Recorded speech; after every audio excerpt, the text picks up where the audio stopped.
Flamengo pode ser multado em R$100 mil. Rubro-negro faturando aí na venda de jogador do América Mineiro. Saudações rubro-negra para a maior e melhor torcida do mundo, a torcida do Mengão. Eu venho chegando nessa manhã de terça-feira recheado de informações.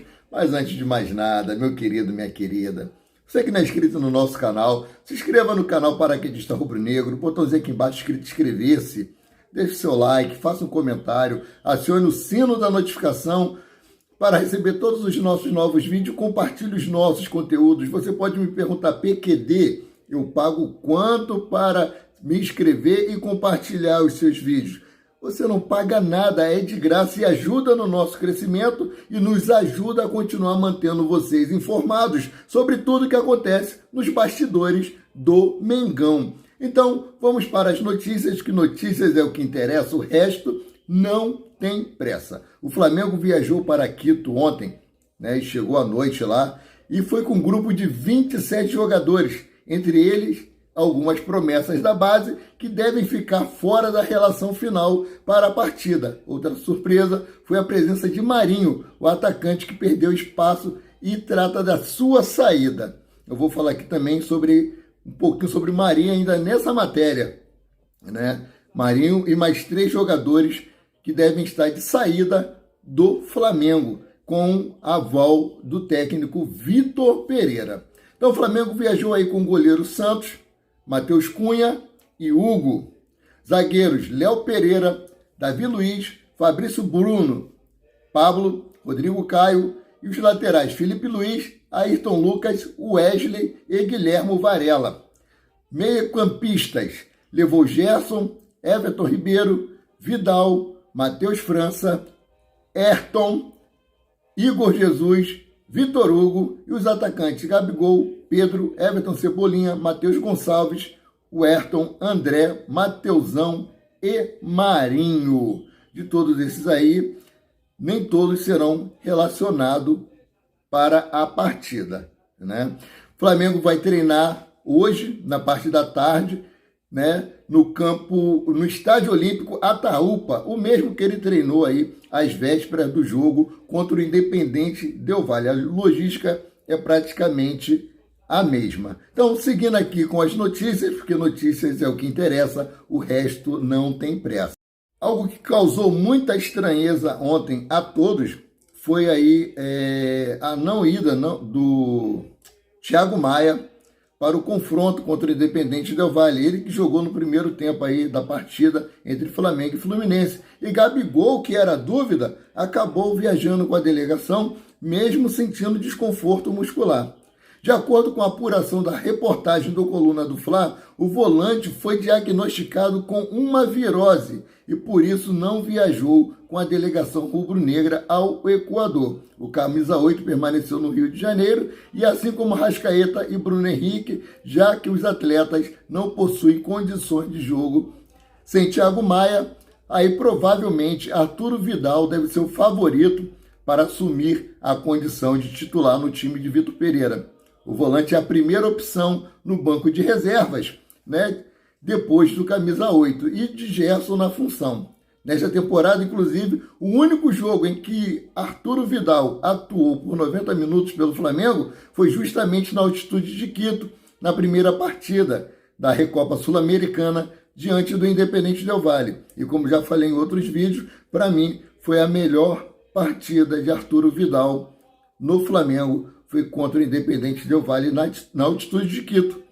Espero que ele repita a mesma atuação em frente aí ao Alcas, amanhã às 19 horas, horário de Brasília. Então, seguindo aqui para a próxima notícia. Essa notícia é din-din nos bolsos aí, nos cofres do Flamengo. O lateral Arthur do América Mineiro foi vendido ao Bayer Leverkusen, da Alemanha, por 7 milhões de euros, cerca aí de 38 milhões de reais na cotação atual. E parte desse valor será destinado aos clubes que têm direito sobre o jogador. Um deles é o Flamengo. Sendo assim, como o atleta tem passagem pelas categorias de base do Flamengo, o rubro-negro receberá 0,84% da transação. Aí vocês podem pensar, 0,84% só? Não deve ser nada, né? o Flamengo vai embolsar aí 60 mil euros, cerca de 331 mil reais. A informação aí foi trazida pelo Vene Casagrande. Cara, 331 mil reais é o dinheiro que ele consegue pagar um dos seus jogadores. Não é pouca coisa, não. Então o Flamengo sempre faz isso. Investe em jogadores da base e toda vez que ele for vendido para um outro clube, o Flamengo vai sempre levar um pedacinho. Isso aí se chama mecanismo de solidariedade que a FIFA criou. O que é esse mecanismo? O mecanismo de solidariedade da FIFA foi desenvolvido pela entidade como um meio de compensar os clubes pela formação de atletas. Sendo assim, a cada transferência internacional do jogador desenvolvido nas divisões inferiores da instituição em que foi registrado entre 12 e 23 anos de idade, o time formador tem o direito aí a receber até 5% do valor da negociação. O Flamengo recebeu 0,83% porque ele não foi formado em toda a sua vida, né, na categoria de base do Flamengo. Flamengo, assim como outros jogadores, Flamengo trouxe de outros clubes formadores e ali deu continuidade, né? Então, esse aí é o mecanismo de solidariedade. Agora, voltando aqui um pouquinho sobre o jogo de amanhã, o jornalista do Equador abre o jogo aí e fala que vai ser muito difícil lotar o estádio amanhã no confronto entre Flamengo e Alcás. Eu vou explicar para vocês. Seguindo aqui com a matéria, então. Apesar aí da alta popularidade do time equatoriano, um fator fundamental pode influenciar na expectativa de público para o jogo. Quem alerta para isso é o jornalista Xavier Ojeda. Em contato com a reportagem do MRN, Xavier explica que o Alcás tem um público muito específico na região. Normalmente, quem acompanha o time no estádio La Caldeira del Sur são famílias. No entanto, o alto valor dos ingressos para o jogo contra o Flamengo pode afastar esses torcedores do duelo. Você sabe que os jogos internacionais, os valores, né, os clubes jogam lá para cima. Inclusive, eu vou verificar aqui os valores que o Flamengo estará negociando os ingressos para o jogo de volta aí da Libertadores da América. Sabe-se que o Alcás é um time muito familiar, mas com custo de 25, 30, 45, 65 dólares, será muito difícil o estádio lotar, disse aí o jornalista. Só para explicar para vocês aí que a moeda que circula no Equador é o dólar americano.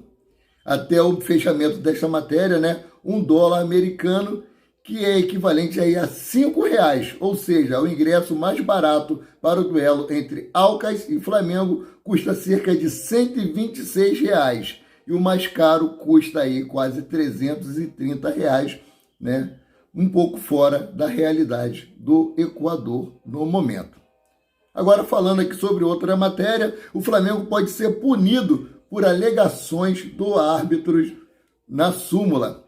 O árbitro do primeiro jogo da final do Campeonato Carioca aí, entre Flamengo e Fluminense, Wagner do Nascimento Magalhães, relatou em sua súmula duas situações que podem acabar em punição ao Mengão em breve. De acordo com o juiz do Fla-Flu, a torcida rubro-negra utilizou sinalizadores após o gol de Ayrton Lucas e, além disso, cantou cantos homofóbicos ao Fluminense depois da expulsão de Samuel Xavier e Fernando Diniz. Galera,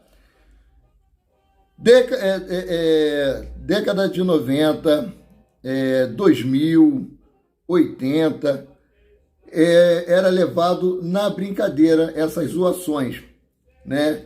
Chamava os torcedores do Flamengo de torcida desdentada, favelados, era tudo levado na esportiva. Hoje essas coisas mudaram. Então, homofobia é crime. Vocês sabem disso. Então vamos evitar, cara. E aí o Flamengo pode ser multado em R$100 mil. E ainda é uma punição branda, porque em certos casos aí o Flamengo pode perder, até o público pode ser proibido de assistir o jogo e ser jogo de uma torcida só ou então portões fechados. Então, galera, vamos se conscientizar aí. Acabou, os tempos mudaram. Então, vamos respeitar. Homofobia é crime. Tem tantas outras maneiras de zoar o adversário, né? Porque dessa forma, agir criminosamente, isso não é legal. Então, sigamos aqui para as notícias. 4 jogadores saindo do Flamengo de última hora e Vitor Pereira aprova a faxina que deve acontecer no clube. Exatamente aquilo que eu tinha falado no início da matéria. A diretoria do Flamengo vem se movimentando aí no mercado de transferência de forma muito lenta, né? Passo de lesma, né? Mas antes mesmo de fazer contratações, o Flamengo precisa aí dispensar alguns jogadores. A diretoria precisa definir o destino de jogadores do elenco rubro-negro que não vêm sendo utilizados, como o caso do ponta-direita Marinho e do goleiro Hugo Souza, que com a falta de oportunidade na equipe principal devem ser negociados de maneira definitiva nessa temporada, já que assim acaba liberando espaço na folha salarial e aumentando a margem para contratações. O Flamengo aí só contratou o goleiro Agostinho Rossi, o Hugo Souza perdeu a vaga de vez, contratou Marinho e contratou Ayrton Lucas. Não vamos ser injustos com a diretoria rubro-negra, que Ayrton Lucas estava por empréstimo do Spartak Moscou. Além deles, né, desses jogadores que eu falei, Marinho e Hugo Souza, joias da base do Flamengo também devem ter o mesmo destino, como é o caso do zagueiro Cleiton Santana e do atacante Ayrton. A diretoria entende que os jogadores são promissores e merecem mais oportunidades dentro de campo. A gestão do Flamengo aí analisa a oportunidade de negociá-los através de empréstimo. Esses dois aí através de empréstimos, porque o Flamengo vê grande potencial neles e no futuro pode fazer uma venda que venha lucrar bastante. Então, o objetivo é a valorização dos jogadores, focando em uma venda futura, como eu acabei de frisar. Então, seguindo aqui para a próxima notícia. O UOL apurou que o Flamengo deixou praticamente nas mãos do atacante Bruno Henrique a decisão sobre o seu retorno, deixando à vontade para avisar a comissão técnica quando estiver pronto mentalmente. Sabemos que fisicamente Bruno Henrique está muito bem, obrigado. Ele vem treinando forte, ele vem treinando com a mesma intensidade que os outros jogadores, né? Mas a ideia do rubro-negro é que Bruno Henrique volte ao seu tempo, quando se sentir 100% confiante. Vitor Pereira aguarda este sinal verde do atacante para lhe dar instruções sobre o que pensa taticamente para o jogador em campo. Sabemos que o técnico Vitor Pereira gosta de atacantes que caem pela ponta e que tenham velocidade. Então a comissão técnica acredita que pode gerar uma ansiedade desnecessária em Bruno Henrique caso antecipe essa conversa antes do seu tempo. Pessoas ligadas aí ao jogador afirmam que Bruno Henrique tem se sentido muito bem nessas últimas 2 semanas de treinamento. E o atacante se sente bem mais confiante nos movimentos, nas mudanças de direção e outros fundamentos de deslocamento em campo. Então, Bruno Henrique, com relação à parte física, está muito bem. O problema pode ser mental, né? O cara achar que vai acontecer alguma coisa e pipocar numa jogada. E Bruno Henrique também já sente que se recuperou bem fisicamente, algo que ficou abaixo no período de recuperação. A expectativa é de que ele seja ao menos relacionado para o jogo de volta na final do Campeonato Carioca contra o Fluminense no próximo domingo, dia 9. Como todos os meios de comunicação já havia trazido isso, né? Inclusive eu trouxe isso nos 2 vídeos de ontem eu trouxe esse possível retorno de Bruno Henrique no jogo da final, que seria um excelente reforço, né? O retorno também poderá acontecer no jogo da estreia no Campeonato Brasileiro, dia 16, contra o Curitiba, no Maracanã, caso ele não volte nesse fim de semana.